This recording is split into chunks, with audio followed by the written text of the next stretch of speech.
How to save archive stories on Facebook. Hey everyone, welcome back to the channel. In this video I will guide you on how you can save archive stories on Facebook, so make sure to watch the video till the end.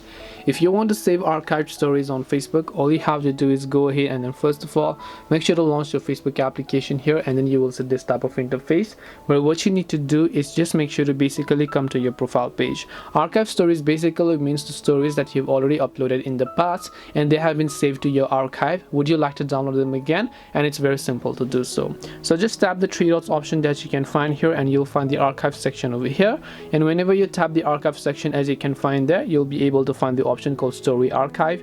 And when you tap the story archive option over there, you should be able to see a list of stories that you've uploaded in the past. Just select a certain story that you would like to download, tap the three dots option, tap the save photo option, and then you will be able to successfully save that photo or video from your archive stories on Facebook. This way you can save archive stories on Facebook. Hope this video was very helpful. If you have got any questions, feel free to leave them down. Thank you for watching and see you in the next video.